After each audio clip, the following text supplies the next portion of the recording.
Assalamualaikum warahmatullahi wabarakatuh. Alhamdulillahirabbil alamin. Assalatu wassalamu ala asrofil anbiya'i wal mursalin wa ala alihi wa ashabi rasulillah ajma'in. Baiklah, kami dari kelompok 4 akan menyajikan materi terkait jenis-jenis tumbuhan obat. Dosen pengampu yaitu Bu Ganda Hijrah Selaras SPD MPD.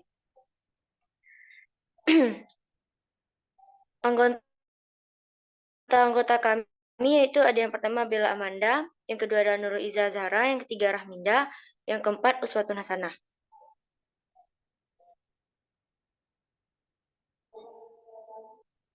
Materi pertama terkait tanaman obat kanker yang akan saya bawakan yaitu analisis paten terkait pengembangan obat anti kanker atau anti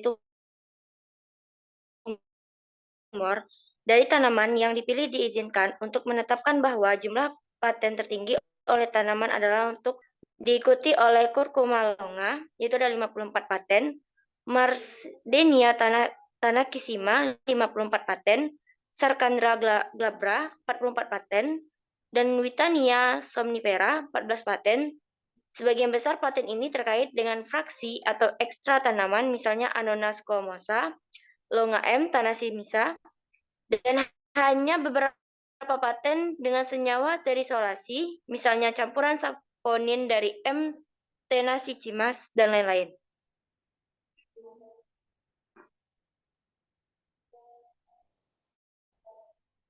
Lanjut, Ot.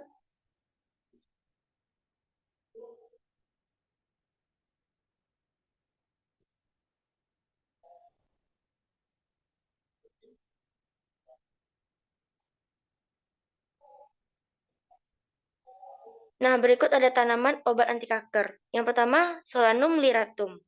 Yang kedua ada Curcuma longa. Yang ketiga ada Marsdenia tenacissima. Yang keempat ada Anonas squamosa atau disebut juga serikaya. Ada Witania somnifera, itu ginseng.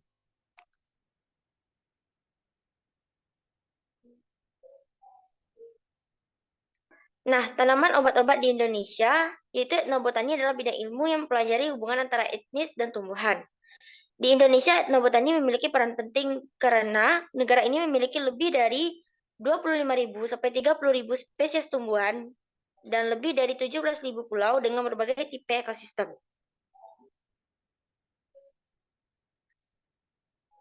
Baik, selanjutnya materi terkait jenis-jenis tumbuhan yang akan dibawakan oleh Uswatun Hasanah. Kepada Uswatun Hasanah dipersilakan. Baik, terima kasih kepada moderator. Baiklah, saya akan menjelaskan jenis tanaman obat etnobotani yang biasa digunakan oleh masyarakat sekitar. Yang pertama yaitu jahe atau Zingiber officinale. Nah, jahe biasanya digunakan sebagai bahan masakan. Selain itu, jahe dimanfaatkan sebagai obat-obatan oleh beragam suku di Indonesia. Nah, manfaat dari jahe sendiri yaitu meredam mual, membantu pencernaan, mengurangi nyeri sendi, dan meningkatkan sistem kekebalan tubuh. Kemudian yang kedua yaitu kunyit, kunyit atau Curcuma longa. Nah, kunyit ini biasanya digunakan untuk bahan masakan dan dikenal memiliki sifat antiinflamasi dan antioksidan. Nah, biasanya digunakan dalam pengobatan tradisional untuk meredakan peradangan dan sebagai suplemen diet.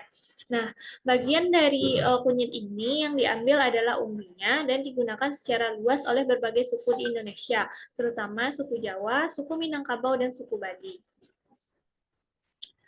Kemudian selanjutnya yaitu kayu manis atau Cinnamomum verum. Nah, kayu manis memiliki sifat antiseptik dan antiinflamasi. Nah, kayu manis sering digunakan dalam pengobatan tradisional untuk meningkatkan sirkulasi darah dan mengurangi rasa sakit, serta mengobati gangguan pencernaan.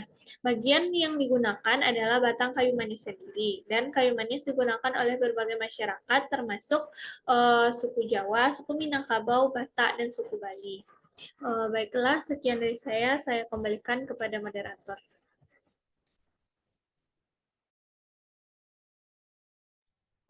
Baik, terima kasih kepada Uswatun Hasanah. Selanjutnya yang akan dibawakan oleh Bella Amanda. Kepada Bella Amanda dipersilakan. Baik, terima kasih kepada moderator. Selanjutnya yaitu ada lidah buaya atau aloe vera. Tanaman ini dikenal karena gelnya yang berkhasiat menyembuhkan luka, mengurangi peradangan kulit, dan meredakan luka bakar. Bagian yang digunakan adalah bagian dalam daun aloe vera yang lengket dan berwarna bening. Next.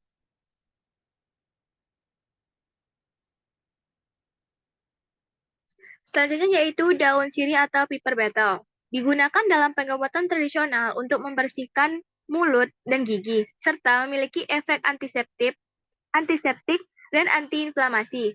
Bagian yang digunakan adalah daunnya, dengan cara merebus daun sirih dan meminum ekstrak hasil rebusan daun sirih.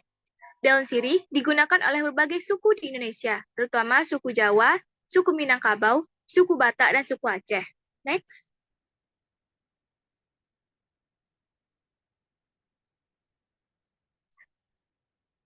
Selanjutnya yaitu bawang putih atau Allium sativum.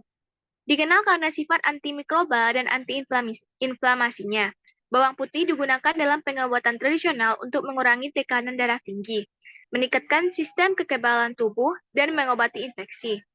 Bagian yang digunakan adalah umbi bawang putih itu sendiri dengan cara memakannya mentah ataupun bisa diolah dengan makanan. Baik, sekian dari saya kembalikan kepada moderator. Baik, terima kasih kepada Bella Manda. Selanjutnya itu akan dibawakan oleh Nurul Iza Zara. Kepada Zara dipersilakan. Baik, Dokter. Untuk tanaman obat selanjutnya ada sambiloto atau andrographin untuk meningkatkan sistem kekebalan tubuh, meredakan demam, dan mengatasi masalah pencernaan. Bagian sambiloto yang digunakan menjadi obat yaitu batang dan daunnya dikarenakan terdapat zat yang memiliki sifat anti radang, antibakteri, dan antivirus. Tak hanya itu, tanaman herbal ini juga kaya akan kandungan antioksidan seperti saponin, terpenoid, tanin, dan flavonoid. Sambiloto digunakan oleh masyarakat di berbagai daerah di Indonesia, terutama suku Jawa, suku Minangkabau, suku Batak, dan suku Bali.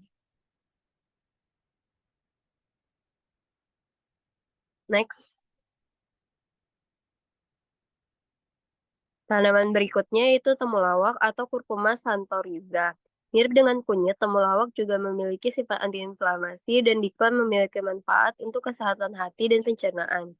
Bagian rimpang induk dan akar temulawak adalah bagian yang paling aktif. Temulawak digunakan oleh masyarakat di berbagai daerah di Indonesia, terutama di suku Jawa, suku Minangkabau, suku Batak, dan suku Bali.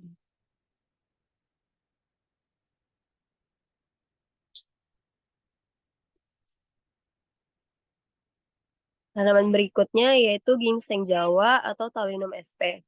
Bagian daun ginseng dikenal bermanfaat sebagai efek tonik dan adaptogeniknya yang dapat meningkatkan energi dan daya tahan tubuh, mengurangi stres. Ginseng dapat membantu mengurangi kelelahan yang disebabkan oleh stres, aktivitas fisik yang intens, atau kurang tidur.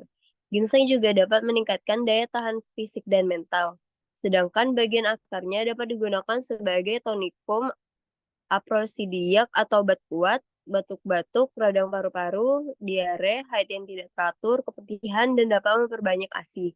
Sedangkan daun segarnya dapat dipergunakan sebagai lalapan, sayur tumis, memperlancar ASI, dan untuk obat bisul dan pembengkakan atau anti radang.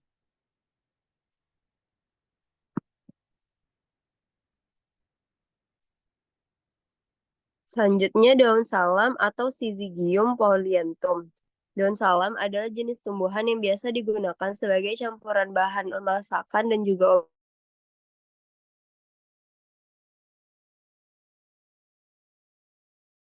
meredakan perut kembung, mengatasi masalah pernafasan, dan meningkatkan kesehatan kulit.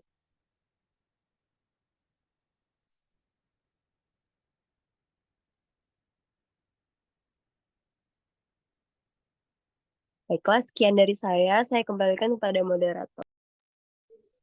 Baik, terima kasih kepada Zahra. Mungkin sekian materi yang bisa kelompok kami sampaikan. Apabila ada kesalahan, mohon dimaafkan. Saya akhiri. Wabillahi taufiq wa hidayah. Assalamualaikum warahmatullahi wabarakatuh.